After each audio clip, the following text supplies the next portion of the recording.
Hey, good morning, everyone. My name is Matt Kozloski from the Winslow Technology Group. I'm really excited about today's presentation, Cybersecurity, Managing Risk in Uncertain Times. Hopefully, I'll give you a bunch of information about cyber insurance. I'm joined today by Joe Brunsman and Ben Bitterman, both of who will introduce themselves for their sessions. We have a bunch going on, so we're just going to kind of like get right into it. First up, just like I said, we're going to have a guest speaker, Joe Brunsman. I'll let him introduce himself in a couple minutes. Then Winslow and Arctic Wolf. Again, I'm joined by Ben Bitterman, sorry, Ben, are going to talk a little bit about how we're helping customers solve these challenges. And then we'll just have an open Q&A with us and happy to field your questions. A little bit about Winslow. So our goal is to make IT personal by enabling businesses to realize the full potential of technology and drive a new era of information access, collaboration, and security. We do this through passion, expertise, and really focusing on outcomes. We are headquartered in Waltham, Massachusetts, and as we like to say, we support everything from the desktop to the data center to cloud. As they say, don't take our word for it. Winslow has received several recognition awards over the years, and we're really proud to be here today, and again to be joined by Joe and Ben. Joe, would you like to introduce yourself? And just let me know when you're ready for me to advance. I'll hit the button. All right, sure. So welcome everybody. My name is Joe Brunsman. I'm the founder and owner of Brunsman Advisory Group. As you can read there below, I'm a former IT bachelor's in robotics from the Naval Academy and a master's in cybersecurity law, and I go full nerd on insurance. So whether it's tech E&O insurance, E&O, or specifically my baby, which is cyber, big fan of it. I believe I'm actually the best-selling author in the country on the topic of cyber insurance. And I also have a YouTube channel where you can find all sorts of good stuff. If you just YouTube my name, that'll pop up there. So today I'm going to be talking to you guys a little bit about kind of where cyber insurance is going and some things I think everybody should be aware of from the consumer side. And so I know that cyber insurance can be really complicated. I've written 2 books on the topic, but fundamentally it's just kind of 2 things, right? You have 2 sides, 4 buckets. That's going to be it, right? First side, somebody wants money from you. Second side, things you're going to pay for or you're legally obligated to pay for after some type of cyber event. Within that, there's 4 buckets: some type of data breach or cyber breach, ransomware, loss of funds, and miscellaneous but situationally important. So let's go ahead and pop on over to the next slide. And today I'm going to be talking to you about the following: why you are going to be forced to increase your cybersecurity budget and posture. So I've been going full nerd on cyber insurance for coming up on like 6-7 years now. And the way the cyber insurance market has been is not the way that it's going to be or currently is. So we're seeing some massive changes in this market. It's moving faster than any other type of insurance that's out there. So next slide here. If you're interested, that's where you can go to download a copy of my 500-page book. Guaranteed to put your kids to sleep at night. I can attest for that personally. Otherwise, it's all the cyber insurance and like foundational case law regulatory stuff that you should be aware of. Next slide. All right, so why we are losing the cyber war. And Matt, you can just go ahead and just kind of click on through. Why we're losing the cyber war, this is important, I think, for everybody to understand, because this is going to play into a lot of what I'm going to be talking about further on here. So there is a drastic over-reliance on cyber insurance. Now, as I said at the beginning of this, I'm a former IT. And so I think that cyber insurance does have a part of the puzzle, but it's kind of when defense in depth has failed, right? It's the Hail Mary pass. It's the reserve parachute. It is not the primary go-to. And you're going to see that cyber insurance companies have lost phenomenal amounts of money. I mean, just phenomenal amounts of money, throwing it out the door because people don't really understand what defense in depth is. There's also a lot of fundamental misunderstandings on cyber insurance. I don't have time to go into it here, but suffice to say, there are plenty of things that cyber insurance cannot and will not do, right? Whether it's against public policy, whether it's a moral hazard, whether it's just illegal for them to do that. So one of the things you don't want to figure out is what the limits of your policy are after some type of cyber event, right? So once again, much heavier reliance on defense in depth, get those controls in place. Cyber insurance is that reserve parachute. Let's go ahead to the next slide here.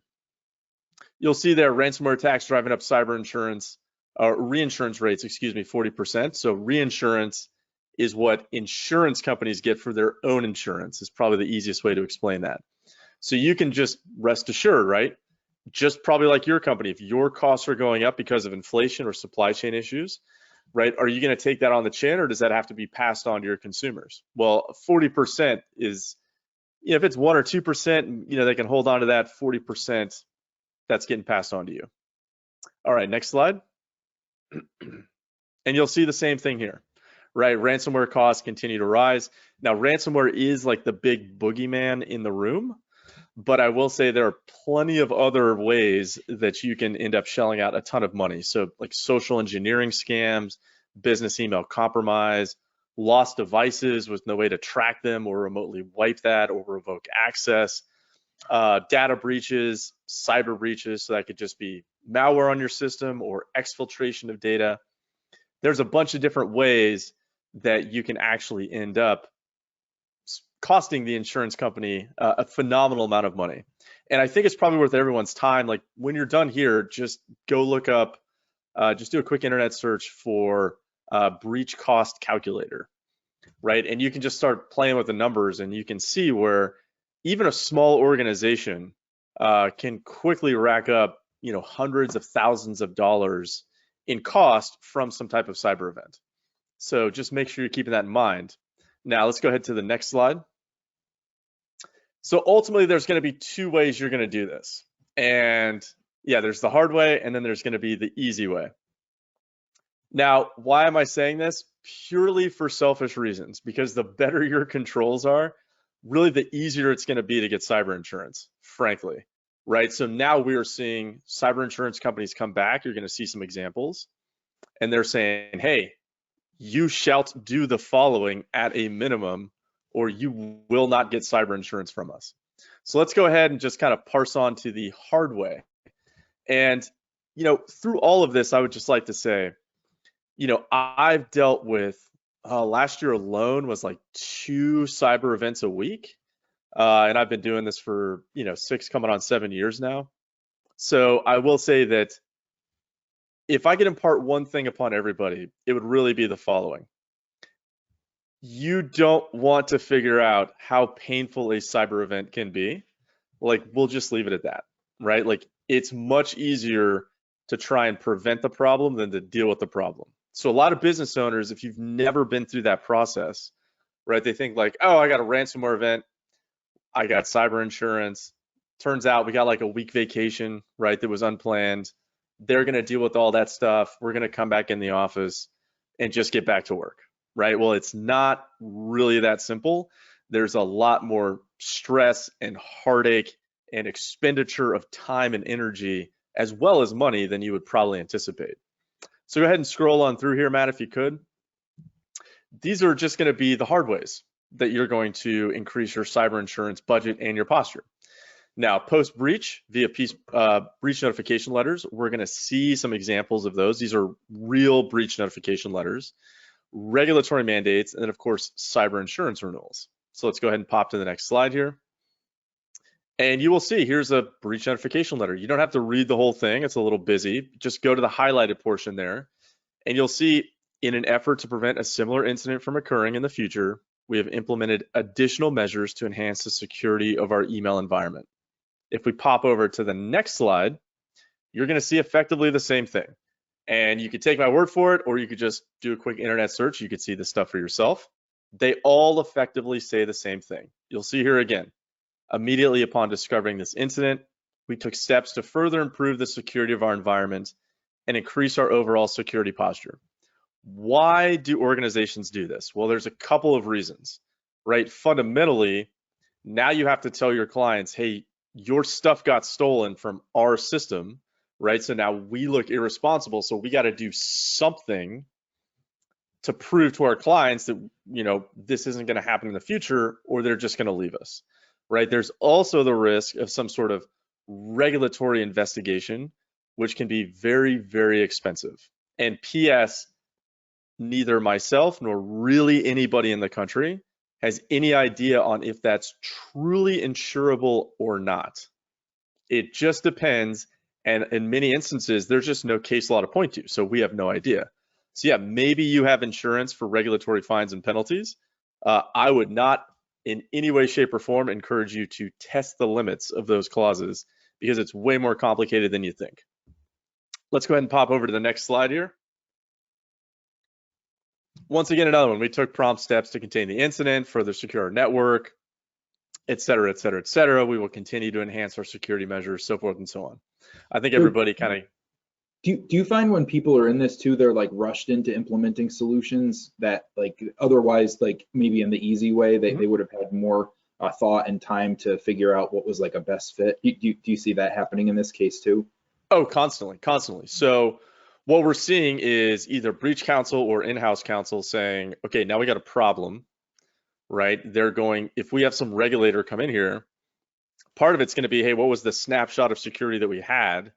But also, what are we doing to try and mitigate this risk in the future? And frankly, when you're on someone else's timeline, that's way more painful and way more expensive, right? Whereas reasonably, if the organizations would have just had a plan of implementation, or they would have been implementing this, right? They're like, hey, at time frame X, we're doing 1, 2, 3. At time frame Y, we're doing 4, 5, 6. It would have been a lot easier. But often what I see is nobody thinks the stove is hot. They touch the stove, they burn their hand, and then it's mass freak out, and you have great disruption in the organization to increase security. And that has all types of like secondary and tertiary effects, right? So a lot of other things that organization was trying to do in terms of business development, business growth, so forth and so on, that just gets completely pushed off in a kind of a painful way for everybody else to get cybersecurity going. So yes. All right, next slide here.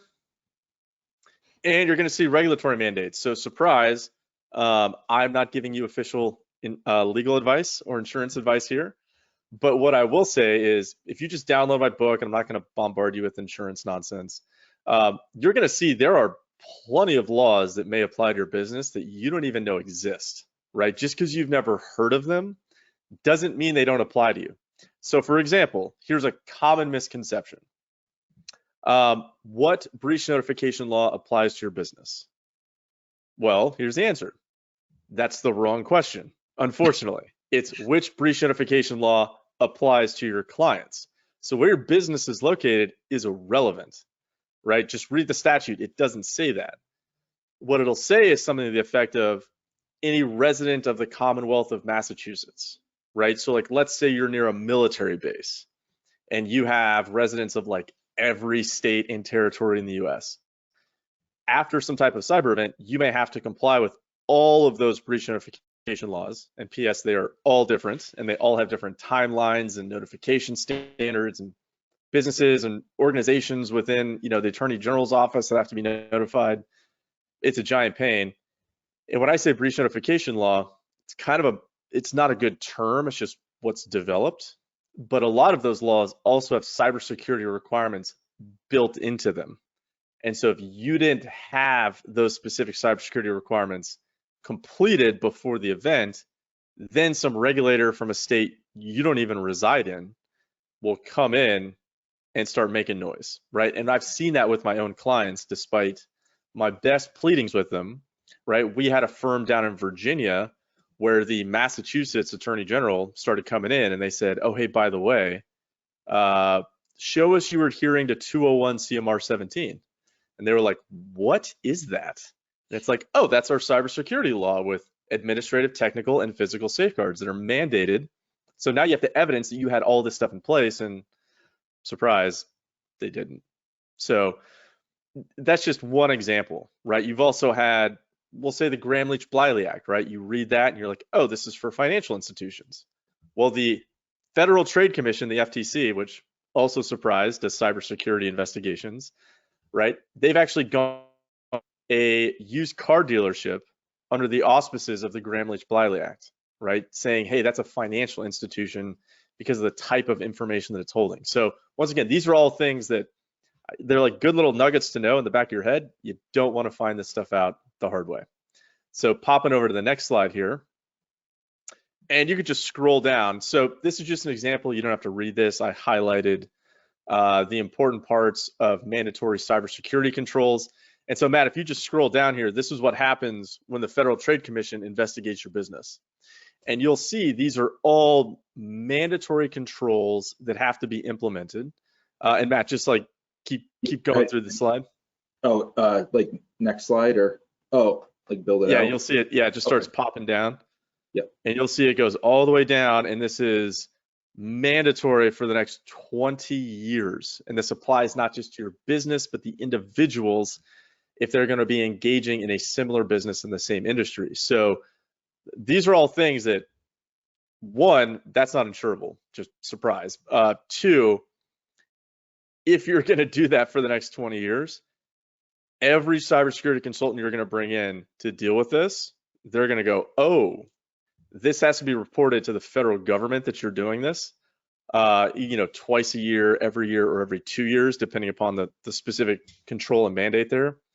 Yeah, we're gonna have to charge you like triple what we normally do because we're gonna have to bring in other people just to double check us to make sure that we're not screwing you because we don't want to get sued when the Federal Trade Commission, right? Some government bureaucrat who's like maybe smart, maybe not, right? You never know. Like maybe it's his first day, but he has to legitimize the expenditure of his time, right? You don't want to fall into that place. So having someone look over your shoulder for 20 years is brutal.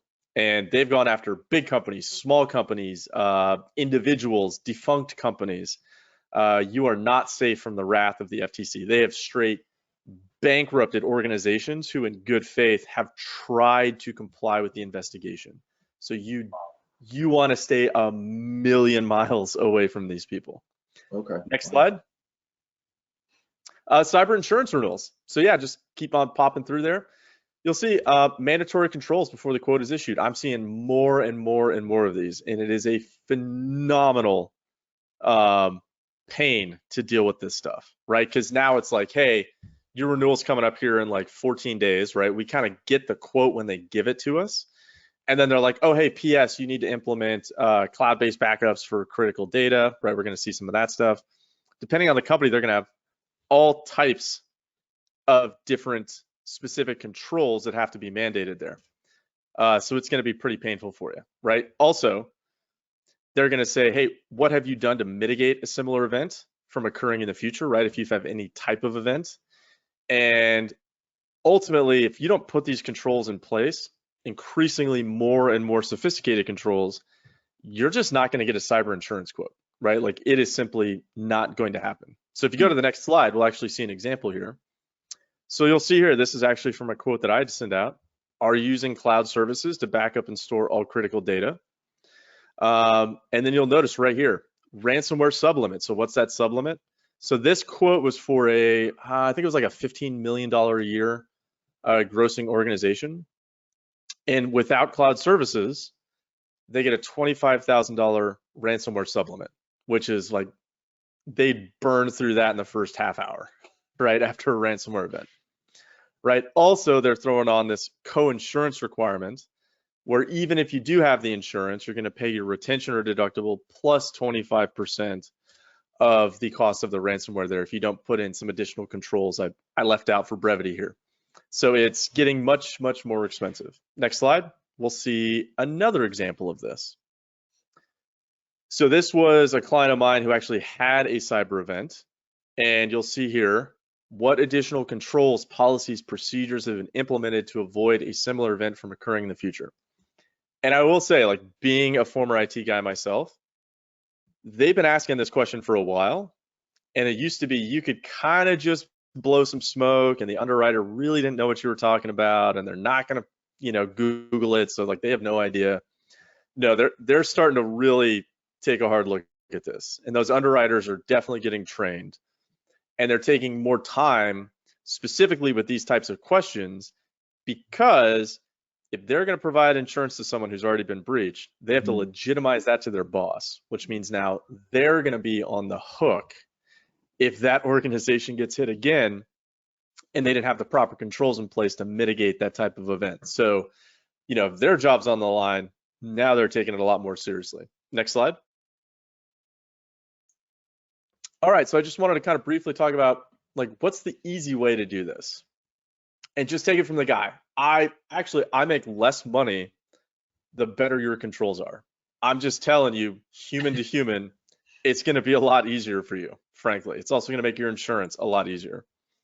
So just have a plan of implementation, right? You don't have to do everything right now, right? That's what happens when regulators get involved. That's what happens after a cyber event, when everything has to be done right now. So how do you eat an elephant? One bite at a time, right? It's have that plan of implementation, say, okay, at this time frame, we're doing this. At this time frame, we're doing this, right? We don't have unlimited funding here. This is our funding for the year. We can increase our security by doing X, Y, Z, right? And then maybe the next quarter, we're going to do this. And maybe 3 quarters out, we're going to have money saved to do this. Work with your IT, your MSP. One of the things I see is that, as business owners go, if I really wanted to know this much about cybersecurity, I would have gotten into cybersecurity, right? I didn't want to do that. That's why I'm an architect or an engineer or a lawyer or a CPA, or I do construction, or whatever the case may be. So it's worth kind of just understanding the basics, but obviously there's people out there to assist you with this. That's where IT, MSPs, MSSPs come into play, right? There's this whole ecosystem of people who are willing to help you with this, right? And as I said, just have a plan of implementation. Work with competent legal counsel to assist you with your legal requirements, because I did not give any official legal advice today. And of course, at the end of the day, when something goes wrong, or if something goes wrong, that last layer of defense in depth is going to be the appropriate cyber policy. So make sure you actually have the right cyber policy. Unfortunately, my industry has done a terrible job of explaining the capabilities and limitations of that. But download my book. That will get you 99.9% of the way there. Next slide. Yeah, so once again, you got the easy way, you got the hard way, and I really take it from the guy who's dealt with all those business owners. Please go the easy way. It is going to be, just in terms of your sanity and your life expectancy, it's going to be much, much greater for it. All right. Awesome. Cool. Well, thank you. I appreciate that. And sit tight. If you all have questions for Joe, get them queued up, I believe, in the chat, Natalia, right? That's how we're going to do it. And then we're going to kind of rip through them at the end. So awesome. Thank you so much. I'd like to introduce Ben Bitterman. Ben, do you want to tell a little bit about yourself and Arctic Wolf? And just let me know when you're ready to advance to the next slide. Great. So Joe, thank you. That was very insightful. So my name is Ben Bitterman. I lead our commercial business for Arctic Wolf. So I get the pleasure of working with around 200 or so new clients every quarter. About 80% which do things, I'll say, the easy way, and about 20% which do things in Joe's capacity the hard way. And so I want to share with you today some insight between our partnership with Arctic Wolf and Winslow Technology Group, so that we can help you understand a bit about how we are helping to keep our customers insurable when that last line of defense does come up to have a cyber insurance policy, and then also help you be assured that you have a partner that really helps in the reduction of risk continually. You saw some of those things for the next 20 years. That's not hard, or that's not easy to keep up with on your own. It's also not easy to do without people. And that is a big part of what my talk track will be today, is that here at Arctic Wolf, what we are striving to be is the leader in security operations, helping our clients really do what they aren't able to do on their own, and do on their own as quickly as the industry and the market and the demands of external parties like insurance companies and your customers are really pressing down, at the same time that we have kind of a disadvantaged battlefield, I'll say, when there's whole crime syndicates in foreign countries coming after our businesses. You can move forward, Matt. So the first thing that I want to state is, echoing Joe, keep it simple. If you guys haven't picked a policy or a framework, whether that's either coming from your customer, your insurance company, your CIS controls in this framework, whatever it is, like, you have to keep it simple. If you feel like you're not doing a good job of satisfying what your framework and what your policy is going to be for your organization, it's important that you pick the right partner. I just want to highlight, picking a security operations partner, from what I've seen, requires these critical components. You have to have a look at everything that's going on in your environment, meaning like broad visibility is key. You can't detect, you can't understand, you can't identify what's going on in your environment if you truly aren't looking at everything. And that's a pretty big task for most organizations to do on their own with the people and the investments that you already have in tools. And so what I'm talking about is looking at Active Directory, looking at the cloud, looking at your network, looking at the endpoint, which is even harder in the remote, sprawled COVID world we live in now. But you have to do that, and you have to do it 24/7, because bad guys don't sleep on the holidays. In fact, if you go back to every major holiday that's happened over the course of the last 2 years, there's pretty much a major breach in the news during every one. 4th of July, we got Christmas coming up. I didn't actually hear a big one over Thanksgiving, but I'm sure there was one if I dig deep enough. But they're happening, and they're happening because bad guys know when people are away from work. So you've got to be looking 24/7, which means if you don't have people to do that, which I think Gartner says you got to have 4 to 6 to 8 people to do that without employee burnout, you got to have a partnership in place to help you there. That partnership has to give you access to expertise, people that you know and trust and can dialogue about the things that happen not only on a day-to-day, but on a more strategic capacity. And because that guidance, that enhanced continuous posturing is really what the security journey is all about, right? It never stops. Unfortunately, you will never be 100% secure, and no matter who you partner with, whether it's one provider, many, or all the tools you buy, you will never be 100% safe. And that is why, quite honestly, having an insurance policy has become such a pressing topic. Everyone rushed to it after the kind of ransomware sprawl of the last few years, but now the recoil is happening, and it's happening because people use it as that first line of defense. To Joe's point, it has to be the last line of defense, and you want to make sure that whoever you partner with gives you that strategic guidance that you're looking for, so that you can continuously improve your security environment. You can go forward, Matt. So, Joe mentioned we were going to highlight a few things. I had the pleasure of bringing in an insurer. Marsh actually came in to talk to our entire company and sales organization as part of our kind of mid-year alignment. And they talked a lot about what it means to be insurable and how they're actually doing these assessments.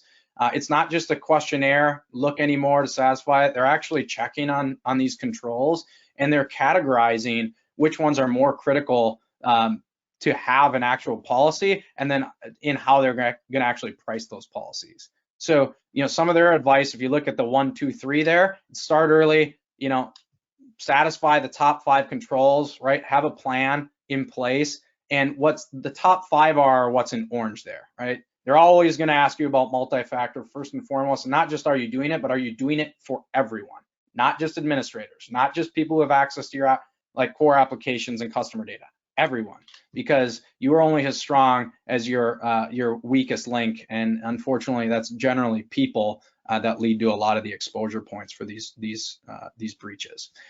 They're going to want to know if you're doing kind of the latest and greatest on the endpoint, right? There's a lot of names out there in the EDR market that are doing really well. They're doing really well right now because of this kind of forced mandate. Secure, encrypted, tested backups, and in the cloud, right? You saw Joe highlight. They say that because people target their privilege access management, email filtering. You get the picture. You have to do that. Now, what most people haven't done yet is a lot of what's in the blue controls, and that's on like reducing your rates and reducing your risk, and really making the insurance company feel like you are indeed taking those steps to doing what you need to do to be worth having a policy with, right? And that's continuous patch management, cyber incidents response planning, testing, having awareness training for all your employees, hardening your environment continuously. First thing people ask you when there is a breach is, give me your logs, right? Are you aggregating those? Are you retaining them? Do you have a plan there? And are you keeping up to date with end of life systems? And how are you doing vendor risk management? right? So those components, again, you couldn't fathom even tackling all these controls in a single year. So when people look to solve it all at once, I think Joe called it, eat an elephant one bite at a time. I wouldn't eat an elephant, but maybe one leaf of lettuce at a time as I'm gobbling down a salad. Same concept. So Matt, if you wouldn't move forward, I just wanted to give you a glimpse in looking at, at Arctic Wolf, again, no one's 100%, we're not gonna help you. Winslow can provide a lot of different tools, alternatives. I know Matt's talking about some things, but I did wanna just give you a glimpse in like how much we are trying to round out in some of these controls. And there's caveats to a lot of these. So, if it makes sense to follow up and have a discussion with Winslow about how we can help you with these security controls, we'd love to. We have 3 different solutions. They align in different ways to different things, and everyone has different needs based on what they've already invested in. The beauty of what we're doing is we work with whatever you've invested in, and we really can be that extension of your team to provide that guidance. So you go one more slide, Matt. Yep. The next greatest thing that we made a strategic move on at the beginning of our fiscal year because of this kind of upheaval we had seen from customers, like choosing to reduce risk in other ways than just reinstituting their insurance policy, which again, I believe you need to have insurance as a line of defense if you had it before. The problem is if your rate was $50,000 a year for $5 million of coverage in the past, now they're saying it's, if you don't satisfy a bunch of those controls I just showed you, it's going to be $200,000 to $250,000 for that same coverage. And companies are going, well, then I just won't renew the policy. Well, that's not the best solution. You have to be taking those leaves of lettuce out one at a time, right? And really improving your security posture. And because even for us as a security partner, it's tough to do all that hardening in a 12-month span. We took really a testament to pay for our customers in what we call service assurance. This is not insurance, we call it assurance. And we like to say the pack has your back. So if you're actually bundling our services together for the different categories on in the lower left box there, which are like ransomware, business email compromise, compliance, fees and costs, cyber, legal liability, and business income loss, right? So direct income loss due to an event, we will insure those categorically or assure those categorically in the first 12 months of our engagement with you, because we're really trying hard to help you improve your posture and your security from wherever you are in your journey and to where we feel like you need to be insurable by these companies in that 12-month span. And so if you need that gap coverage, by working with us, we give you this added benefit that we're actually paying for. So we've seen huge adoption in this. It's been a great alternative as we work through this. But again, my recommendation is you need to have insurance as that last line of defense. And what that means for your business, it varies, right? But it's something you should be thinking about, and you need to know what to expect before you go to actually get insured. I trust this was insightful. That is what I had to share with you today. And Matt, I'll turn it over to you. Cool, thanks. Hey, Ben, is there anything in particular you find that people are surprised at when they're asked to, have this control or this policy or something in place, and they're like, well, I didn't know I needed to have that, Yeah, the big one is, why didn't I hear about it before, right? Okay, that's fair, yeah. I'll tell you, it's just because the market has changed so much so quickly. You can look at the IBM breach report, the Verizon, any of the most credible sources on what's gone on in the last few years, and Joe, you can probably enlighten this, it has not gotten better. It's gotten worse. In fact, the attackers are getting smarter. They're getting higher profile. We all heard of Kaseya this year, that supply chain attack that over the 4th of July took down, hundreds and hundreds of businesses. Like it's not easy for the insurance companies to chase all the damages, and the damages that happen. And I think Joe, you might, or Marsh answered this question for me. I said, is it from the point in time that the breach happens that they stayed insurable, or if a claim happens later down and they can forensically determine that it happened in the period of time that they were insurable, are they covered? The answer to that was yes.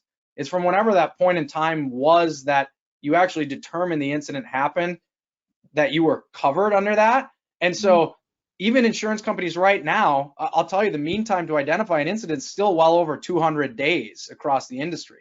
And so you might not even know you had a breach or an incident right now, and you might not chosen not to renew your insurance policy. But if you were covered a year ago, and you can tap someone like Joe, or there's damages that show like, hey, it happened in this point in time, you're still covered, right? From what I understand, Joe, explain to me if you understand that differently, but that blew my mind a little bit. because that means basically this knee-jerk reaction that we're seeing in the market, it actually goes backdated in time to what we will probably see come out of the woodwork here in the next 3 to 6 to 9 months, even before consumers have a chance to tighten up their controls and reinvest in being insurable again. So, cool. Was I on with that, Joe? Is that semi right? Is that what you've heard? Close. So it's why don't I get too nerdy? But just like real quickly, so they're claims made and reported policies. So like an auto insurance policy, right? That's an occurrence policy, Sure. right? Which means like the policy that applies is the one that like was in force when that event occurred. Cyber insurance policies, it's when the claim was made, right? Is generally like how that's going to apply. Some of like if you're a multi-billion-dollar company, this won't apply to you. But for most of us, like normal humans, it's going to be claims made and reported, right? So like, just like Ben was saying, right? Like, yeah, you could have something in your system right now. And I've actually dealt with this, right? We had a client where they had something in their system. They had no idea. Now I say that they had no idea. Insurance companies are really taking a hard look at that now, right? So this whole discovery date or date of knowledge, to get nerdy on the insurance side, right? They're really cracking down on that. But generally, like if you, in all honesty, had no idea, right? And then you buy a cyber insurance policy and then they've been in for 100 days and then 100 days later, you're like, oh my God, something bad has happened. They will generally cover that. Yeah. Wow. And that's just another reason they're losing billions of dollars insuring this. So it's just so complicated, right? In that window of when things happen. It's why you have to have a detection strategy too, in my opinion. Yeah, and it's changing all the time, right? So it's not like auto insurance where, with the exception of maybe self-driving cars, which is still kind of, well, up in the air, but not super prevalent, there's different types of attacks that are constantly occurring, right? So 2 years ago, supply chain attacks, like nobody really cared, right? Like you had Target, but that was kind of like a one-off and it wasn't like that big of a deal. And now you have big supply chain attacks. Mm-hmm. And trying to bring that into the modeling for insurance companies is really hard because typically they want 10 years of historical data before they're going to offer a policy for something, right? To legitimize the rate that they're charging, which goes into the premium. So when you have kind of waves of different types of attacks where, last 2 years it's been ransomware, maybe next 2 years is supply chain, maybe then they go back to business email compromise, right? It's constantly changing. Mm-hmm. Awesome. Great dialogue. Thank you, guys. I did want to highlight a couple focus areas that are WTG specific into 2022, actually, in the lens of insurability and cyber risk mitigation. So first, a couple things like we've learned and from folks like from Ben and Joe and others is when it comes to cyber insurance, the concern is your ability to obtain insurance now, but also keep coverage. So those are two pieces in considering like rates and everything like that. Also, what we've seen too is, let's say you don't have a solid policy or a solid framework or like an incident response retainer with someone. The insurer will come in and basically say like, here's the team and here's what you're going to do. And you lose choice in terms of how the incident response happens, how your systems are recovered, and then future incidents too. So just something we've seen. Kind of a pro tip here too, just some suggestive advice, your mileage may vary kind of thing. You can actually ask your insurer to list your preferred incident response provider as what's called a non-panel incident response provider. So that allows, in the event, unfortunately, something happens, if you had an incident response retainer with like a preferred company that already knows your environment and knows you and knows how to get your systems up and running that you're really comfortable with, they actually can provide incident response in the context of a covered event, as long as they're listed as a non-panel incident response provider. It's just kind of a tip there. Obviously, we're seeing an increase of severity attacks, a high cost of downtime. There's some really sophisticated ransomware attacks now too that aren't just like I'm going to like lock your data. I've heard stories and worked with folks that have had cloud-based backups like erased. extorted data, so data exfiltration type stuff. And then it's like, great, like here's the key to unlock your data, but we still have it on the dark web, and we're more than happy to release it to everyone if you don't pay up. So a couple things going on there. And then Joe certainly highlighted the ever-present like compliance world with state, industry, and different types of privacy, type regulations as well. So we're looking at 2022. So at Winslow, like y'all probably know, like we've been using the NIST Cybersecurity Framework Core as kind of our go-to-market, and working with Ben and Arctic Wolf and others to really fill that out and bring a fairly comprehensive but also easy to digest solution to the market. So in 2022, we're kind of calling this like a CSF plus. And I would say in the context of cyber insurance in this discussion, definitely consider cyber insurance as a layer in your defense in depth strategy. It's not to stand on its own or a replacement for it, but it's a layer like all the other protective technology and processes that you have. And Matt, if I could, sorry to interrupt you real quick, just to add credence to what you're saying, that NIST CSF, that cybersecurity framework, that's what government regulators are going to benchmark you against when they come in to legitimize their time and expenditures. So the sooner, I'm a huge fan of that, the sooner people jump on that, ooh, that's going to make their life easier. the easy way, right? Oh yeah, like if you have some regulator and you're trying to like map like ISO to CSF so they can understand what you're talking about, like it's just, wouldn't recommend it. I'll say that much. Thanks. So the first area of focus for us, like this is like advanced, so kind of going a little above and beyond the normal CSF, if you will, is detecting and preventing data exfiltration. This could be intentional or unintentional from like a rogue employee or a compromised employee. It could take the form of that ransomware extortion scenario I talked about. There's a lot of complicated technology that's involved with detecting this, believe it or not. It seems like something that you should be able to detect. Like I have a SQL server and all of the data just like left to this obscure, Russian IP address. It can actually be difficult to detect that type of stuff when people, really mask like what's going on using different types of protocols, different systems, different locations to obfuscate things. So anyway, this is one of the areas of focus for us in 2022 that we're going to be able to help people out. The second one is MFA 2.0, and both Ben and Joe hit on this. So multi-factor authentication for email and remote access is no longer sufficient. I've seen policies and insurers that are requiring multi-factor, not even just for admin access, but also for like all employees. It's a pretty broad and interesting spin on how MFA is. Our specific focus for 2022 and helping customers in this is going to be implementing MFA for administrative access to things like switches, Active Directory controllers, firewalls, backup systems, including incorporating like PAM solutions. So a lot of those solutions, right, proxy connections, and admins never actually see passwords, and it's a great way of not only incorporating MFA into a stack, but really protecting administrative controls and systems. And I'm telling you, sooner than later, this notion of like MFA 2.0, if you will be mandated by cyber insurers. So I would just get a jump on it and really start considering how you're leveraging multi-factor for admin access to different systems. And last but very not least, as again like a strategic focus area, is advanced network detection.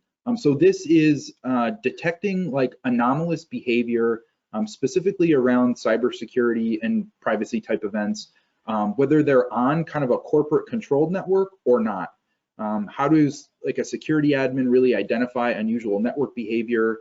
How does like a SOC, so Arctic Wolf, we talked quite a bit about that. How can like Arctic Wolf or a SOC really identify and visualize threats from a really advanced and deep level on a network focus? So this is another focus area for us in 2022.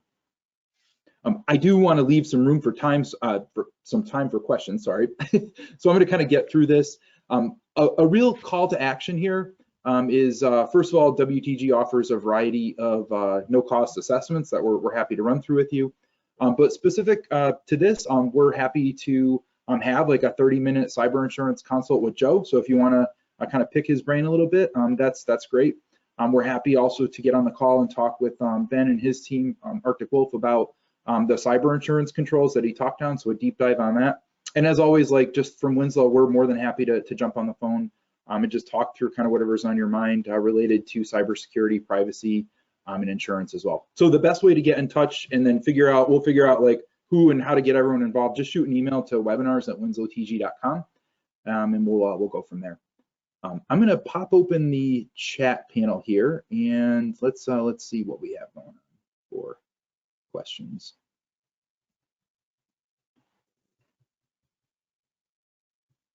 All right,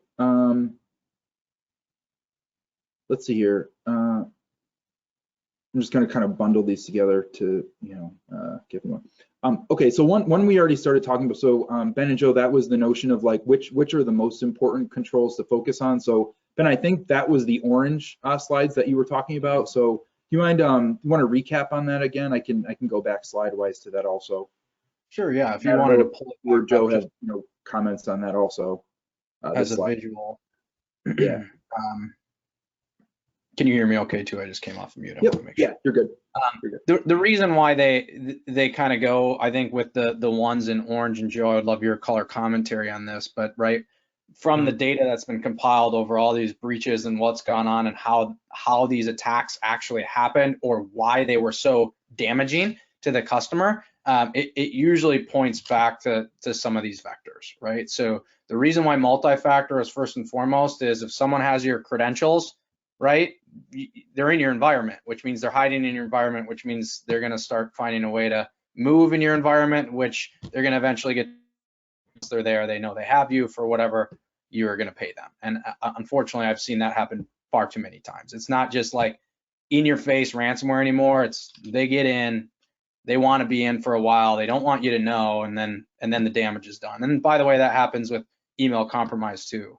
In fact, it can even happen when multi-factor is present. I actually helped a client whose CFO had their credentials compromised, and the attacker actually knew the credentials were real because they were prompted for a token to log in. And so this very intelligent cyber criminal then looked up the company, realized they were a publicly traded company, and guess when the CFO is sitting in a very high pressured environment, maybe during a live forecast call at the end of a quarter. So they flooded him with authentication attempts when he was supposed to be, talking during that, and CFO didn't mute his phone or didn't do whatever, probably reached in his pocket, shut his phone off, and guess what?